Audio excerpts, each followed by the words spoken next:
உலகத்துல நீங்க எவ்வளவு பெரிய ஆளாக வாழ்ந்தும் வேலையில அல்லாஹ்வுடைய பார்வையில அமல்கள்ல இபாதத்துல ஹலால் ஹராம்ல தொழுகையுடைய விஷயத்துல நீங்க ஃபெயில் ஆயிட்டா உங்களை யாராலையும் சொர்க்கம் கொண்டு போக முடியாது. ஆக கண்ணியமான சகோதரர்களே, ஸல்லல்லாஹு அலைஹி வஸல்லம் பிறந்த இந்த மாதம், ஸல்லல்லாஹு அலைஹி வஸல்லம் இந்த உலகத்துக்கு உதித்த மாதம், ரபியுல் அவ்வல் என்றாலே ஆரம்ப வசந்தம் என்ற அர்த்தம்.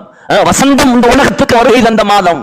இந்த மாதத்திலேயாவது எங்க வாழ்க்கையை கொஞ்சம் நாங்க மாத்தணும், அல்லாஹ்வுக்கு பொருத்தமாக திருப்பணும், எங்க சிந்தனைகளை ஆகிரத்துடைய சிந்தனையாக மாத்தணும். துனியா எழுதப்பட்டது, அல்லாஹ் அளந்ததை தருவான். ஆனால் கபருக்கு நமக்கு யாராலும் எந்த நன்மையும் கொண்டு வந்து சேர்க்க இயலாது. கபருக்கு முயற்சி செய்யுங்கள், ஆகிரத்துக்கு முயற்சி செய்யுங்கள். ஸல்லல்லாஹு அலைஹி வஸல்லம் பிறந்த இந்த மாதத்துல உறுதியான நிய்யத்தை எடுங்க.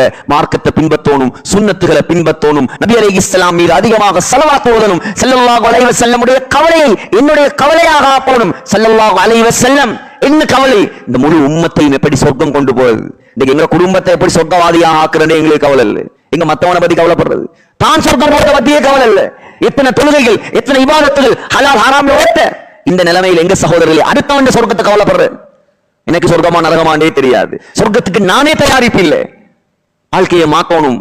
சக்கராத்துல கவலைப்பட்டு சரி வராது, சக்கராத்துல அழுது சரி வராது. ஸல்லல்லாஹு அலைஹி வஸல்லம் சஹாபாக்கள் உருவாக்கினாங்க ஆகிரத்துக்குரிய மக்களாக.